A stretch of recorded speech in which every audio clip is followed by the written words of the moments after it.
Hello friends, मैं हूं अर्जुन। इस वीडियो में बात करेंगे हम स्केचिंग के बारे में और मैंने एक सीरीज स्टार्ट की है जिसमें हम डेली स्केचिंग करेंगे कुछ भी ऑब्जेक्ट लेके। और बाकी के जो सिलेबस है मैं पार्ट बाय पार्ट अपलोड करता रहूँगा, लेकिन आज के लिए हम स्केचिंग करेंगे और ये सीरीज़ डेली चलेगी। स्टार्टिंग में मैं आपको बता देता हूँ, ये रेफरेंस मैंने ली है पिंटरेस्ट ऐप से और सिंपल पेज है, ब्लू ग्लास मार्कर पेंसिल है। ठीक है, फ्री हैंड स्केचिंग करनी है, बिल्कुल फ्री होके। जैसे ये पोर्ट्रेट आप देख रहे हैं, किसी की पेंटिंग है और इसको हम ड्राई करते हैं। सबसे पहले इसकी आउटलाइन लेनी है। आपने कोई भी ग्रिड मेकिंग, कुछ भी बॉक्स मेकिंग, ऐसा कोई मेथड यूज़ नहीं करना। वो चीज़ें अपने माइंड में रखनी है। ठीक है, आपने टेक्निक पता होगी, आपने टेक्निक सीखी हुई है, लेकिन यहाँ पे अप्लाई नहीं करते। यहाँ पे हम फ्री हैंड काम करेंगे, जितना भी बोल्ड हो सकता है। स्केचिंग में ये चीज़ इंपॉर्टेंट होती है कि आप कितना फ्री होके काम कर रहे हैं, कितने फ्री स्ट्रोक जा रहे हैं, आपकी पेंसिल कितना मूव कर रही है।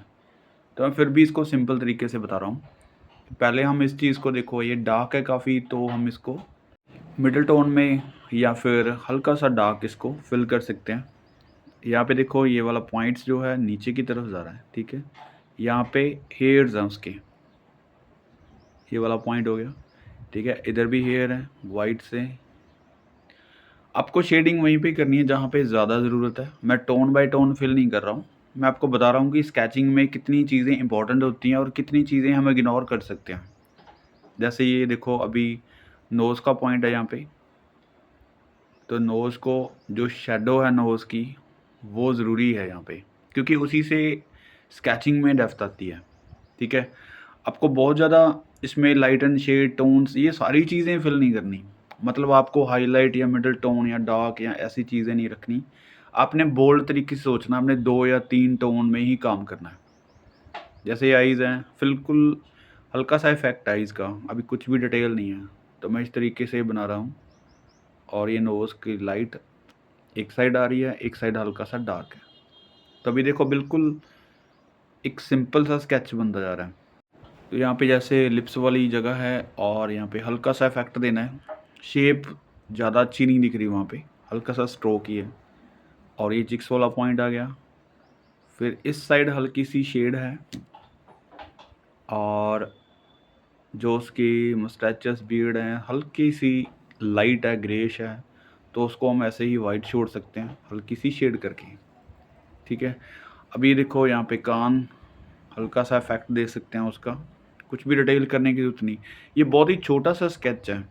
आपको इंच 1.5 इंच का स्केचेस करनी है पहले, क्योंकि वहाँ से आपको पता चल जाता है कि आप बड़े साइज़ में किस तरीके से कर सकते हैं। तो स्टार्टिंग में छोटे-छोटे स्केचेस करें, फिर धीरे-धीरे जैसे आपकी हैंडलिंग अच्छी होती जाती है, वैसे-वैसे उसका साइज़ भी बड़ा रखें और उसमें काम की मतलब टोन्स अच्छे से फिल करने स्टार्ट कर दें। यानी कि एक स्केचिंग से ड्राइंग की तरफ जाना होता है। ड्राइंग मीनिंग एक कंप्लीट ऑब्जेक्ट होता है हमारे पास जिसको हम कंप्लीट करते हैं। स्केचिंग में हम एक विजुलाइज़ करते हैं चीज़ों को, अच्छे से देखते हैं और जो चीज़ें ज़रूरी हैं उसी को ड्रॉ करते हैं। जैसे अभी मैं बहुत ज़्यादा इसमें शेड नहीं कर रहा हूँ, बहुत ज़्यादा डिटेल नहीं कर रहा हूँ, तो आपको दिख रहा होगा मैंने कितनी सारी चीज़ें इग्नोर की हैं और एक स्केच बनाया। तो इस चीज़ को स्केचिंग बोलते हैं। एक आइडियल चीज़ को, एक इम्प्रेशन चीज़ को हम स्केचिंग बोल सकते हैं। ठीक है? तो ये ज़रूरी है आपको और ये मुझे लगता है डेली होना चाहिए। आपकी जो स्ट्रेट लाइन वाली स्केचिंग है, एक तो आप उससे बाहर आएँगे। दूसरी चीज़ है कि अगर आप चीज़ों को ट्राई करेंगे अलग-अलग एंगल से, तो आपको बेटर चीज़ें पता चलेगी। पोर्ट्रेट के बाद ये देखो, मैंने छोटी सी एक कंपोज़िशन ली है क्रॉप करके और ये 2 लोग हैं। इसके साथ क्या हो रहा है कि एक कंपोज़िशन की स्टडी भी हो रही है और एक फिगर ड्राइंग भी हो रही है और दूसरा हमने अभी सिंगल फेस को ट्राई किया था, तो वही फेस के अब एंगल चेंज हो रहे हैं। अब जितना वर्क आपने एक सिंगल फेस में किया है, हल्की सी रेंडरिंग की है, हल्की सी शेड की है, उतना ही इसमें वर्क करना है। आप देख रहे हैं वहाँ पे काफ़ी ज़्यादा फ़ोल्ड्स वगैरह हैं, लेकिन मैं वहाँ पे ज़्यादा वर्क नहीं कर रहा हूँ। एक फेस का एंगल ले लेते हैं, ठीक है? अभी आईज़, नोज़, लिप्स, इसका इम्प्रेशन देना है, क्योंकि बहुत ही छोटा-सा फेस है, मेरे नेल जितना फेस है। तो उसमें हम सिर्फ़ इतना ही दिखा सकते हैं कि फेस का एंगल कौन-सा आ रहा है और आईज़, नोज़, लिप्स वहाँ पे है, इम्प्रेशन देना है एक, ठीक है? उसमें डिटेलिंग नहीं है। इसलिए मैं छोटे-छोटे साइज़ कर रहा हूँ, क्योंकि आप जितनी डिटेलिंग में जाएँगे, उतनी चीज़ें आपको कन्फ्यूज़ करेंगी। अगर यहीं पे आपको एक करैक्टर चाहिए, एक बहुत ज़्यादा डिटेलफुल फेस चाहिए, तो आपको बड़ा साइज़ करना पड़ेगा, ठीक है? प्रॉपर एक विज़ुअलाइज़ करना पड़ेगा चीज़ों को कि कहाँ-कहाँ पे कौन-सी चीज़ है, प्रॉपर उसको एक बेसिक शेप में देना पड़ेगा। अभी हम कुछ भी बेसिक कुछ भी नहीं कर रहे हैं, फिर भी इस चीज़ को कंप्लीट करने की कोशिश कर रहे हैं, राइट? ये एक फ्रीडम होती है स्केचिंग में। आपको ज़्यादा कुछ नहीं सोचना, आपने सिर्फ़ यही सोचना है कि जो फिगर ड्राइंग बन रही है या फेस बन रहा है, उसका प्रोपोर्शन किस तरीके से आ रहा है। अभी देखो जैसे बाजू है, यहाँ पे कुछ फ़ोल्ड हैं, तो मैं हल्का-सा इम्प्रेशन दे रहा हूँ फ़ोल्ड का। अभी ये वाला पॉइंट यहाँ पे, फिर इसका कमीज़ यहाँ तक बन रहा है, ठीक है? ये कुछ फ़ोल्ड है, मैं ऐसे बोल्ड कर रहा हूँ और उसके बाद ये देखो यहाँ पे लगभग फेस आ रहा है दूसरे आदमी का। हम दूर कर सकते हैं इसको, पास भी रख सकते हैं, ठीक है? ये अपने अकॉर्डिंग है चीज़ें।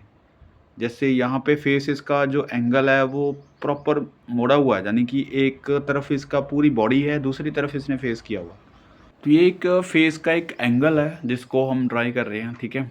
और बाद में इसकी बॉडी जो बनाते हैं, पहले इसका फेस का एंगल, ये पगड़ी होगी, फिर ये नोज़, राइट? एक इम्प्रेशन ही दे रहे हैं, ज़्यादा इसमें कुछ नहीं कर रहे। जैसे अभी यहाँ पे आइज़, नोज़, लिप्स हल्के-हल्के दिखाने हैं। तो एक छोटे से फेस में हम क्या कर सकते हैं यहाँ पे, इसकी डिटेलिंग नहीं बना सकते, ऐसे इम्प्रेशन दे सकते हैं फेस का, ठीक है? वाइट में स्ट्रेचेस हैं, वाइट को दिखाने के लिए फेस जो कलर है उसका, स्किन कलर है, वो हल्का-सा डार्क कर सकते हैं।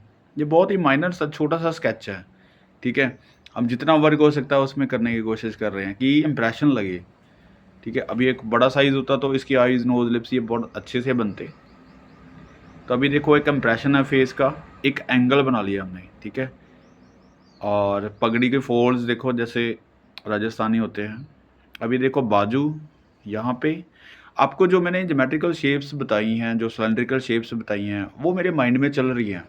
यानी कि मैं सीधा एक रेफ़रेंस को देखा और सीधा ट्राई नहीं कर रहा हूँ।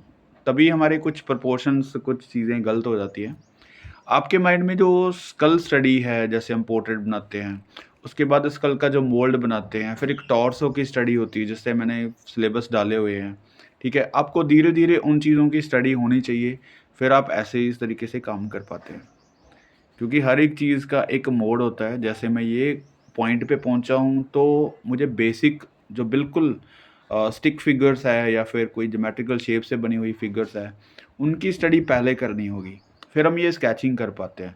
ये मैं साथ के साथ आपकी प्रैक्टिस करवा रहा हूँ, ताकि आप जो चीज़ें छोड़ रहे हैं, जो आपकी फ्रीडम छूट रही है, आप बॉक्स मेकिंग, ग्रिड मेकिंग उनमें चले जाते हैं, तो उनको छोड़ के आप एक फ्रीडम महसूस करो स्केचिंग में।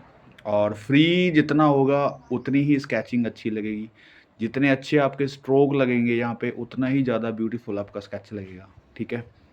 और अगर आप डर-डर के काम करोगे यहाँ पे, तो वो चीज़ें अच्छी नहीं लगेंगी। आपकी स्टडी में पता चलता है कि आप कितना डर के काम कर रहे हैं। अब मैं बहुत ही स्लो कर रहा हूँ, इतना ज़्यादा फ़ास्ट भी नहीं कर रहा हूँ।